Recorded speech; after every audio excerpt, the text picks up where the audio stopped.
இந்த தேர்தல் கூட்டணிக்கு அமைச்சர் ஏவா வேலுதான் மிக முக்கியமான பேச்சுவார்த்தையில் ஈடுபட்டு இந்த தேமுதிகவை கூட்டணியில் இணைவதற்கு சம்மதித்ததாக கூறப்படுகிறது. இதுவில் ஏவா வேலு, எல்கே சுதீஷ் குடும்பத்தினர் திருமண பந்தத்தில் அவருடைய குடும்பத்தில் இணைய இருப்பதாக முன்னால் தகவல் வந்தது. இதில் இந்த திருமண பந்தத்தோடு இந்த கூட்டணி பந்தத்தையும் ஏவா வேலுதான் முடிவு செய்திருக்கிறார் என்பது இப்போது உறுதியாகி இருக்கிறது. திருவண்ணாமலை மாவட்டத்தைச் சேர்ந்த அமைச்சர் ஏவா வேலுவின் குடும்பத்தினரும் எல்கே சுதீஷ் குடும்பத்தினருக்கும் இடையே திருமண உறவு நிச்சயதார்த்தம் நடந்திருப்பதாகவும் தகவல் வெளியான சூழ்நிலையில் இந்த கூட்டணி ஒப்பந்தத்தையும் அவர் இறுதி செய்திருக்கிறார் என்றுதான் இப்போது தகவல்கள் வெளியாகி இருக்கின்றன. அண்ணா அறிவாலயத்தில் தேமுதிகவின் தலைவர் பிரேமலதா விஜயகாந்த் இப்போது முதலமைச்சர் மு.க.ஸ்டாலின் முன்னிலையில் கூட்டணியில் இணைந்திருக்கிறார். தேமுதிக தொடங்கியதில் இருந்து முதன்முறையாக திமுக கூட்டணியில் தேமுதிக இப்போதுதான் இணைகிறது. 2026 சட்டமன்ற தேர்தல் மிக முக்கியத்துவம் வாய்ந்த தேர்தலாக திமுக இரண்டாவது முறையாக ஆட்சியை தொடர்ச்சியாக கைப்பற்றுவதற்கு தேமுதிக மிக முக்கிய ஒரு ட்ரம்ப் கார்டாக, ஒரு திருப்பு முனையாக இருக்கும் என எதிர்பார்க்கப்படுகிறது.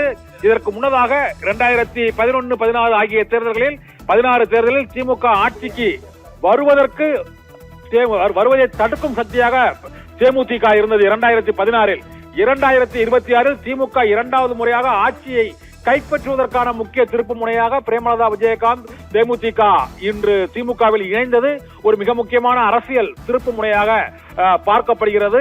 இங்கு தேமுதிகவிற்கு உரிய இடங்கள் மற்றும் 2024 அதிமுக தரப்பில் அந்த மாநிலங்களவை எம்பி சீட் வழங்குவதாக கூறப்பட்டு அதன் பின்னர் அது வழங்கப்படாத ஒரு கோபத்தில் பிரேமலதா விஜயகாந்த் இருந்ததாக கூறப்படுகிறது. இந்த சூழ்நிலையில் தான் அமைச்சர் ஏவா வேலு அங்கு தேமுதிகவின் எல்கே சுதீஷுடன், அதாவது பிரேமலதா விஜயகாந்தின் சகோதரர் சுதீஷுடன் பேச்சுவார்த்தை நடத்தி இந்த சந்திப்பை, இந்த கூட்டணியை உறுதி செய்திருக்கிறார். இப்போது முதலமைச்சரும் திமுக தலைவருமான மு.க.ஸ்டாலின் பிரேமலதா விஜயகாந்திற்கு சால்வை அணிவித்து அந்த வரவேற்கக்கூடிய அந்த காட்சிகளும் வந்து கொண்டிருக்கிறோம். அதை இப்போது நாம் பார்த்து கொண்டிருக்கிறோம்.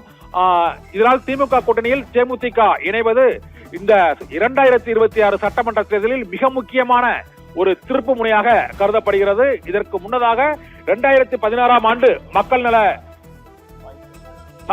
கூட்டணியில் இணைந்திருந்த தேமுதிக மக்கள் நல கூட்டணியால் திமுக 2016 ஆட்சிக்கு வர இயலாத ஒரு சூழ்நிலை ஏற்பட்டது. இப்போது 2026 தேர்தலில் ஆட்சிக்கு வருவதற்கான ஒரு மிக முக்கிய திருப்பு முனையாக தேமுதிக இந்த கூட்டணி இருக்கும் என எதிர்பார்க்கப்படுகிறது. இதனால் தேமுதிக திமுக கூட்டணியில் இணைந்தது அதிமுக பாஜக கூட்டணிக்கு மிக முக்கியமான ஒரு பின்னடைவாக கருதப்படுகிறது.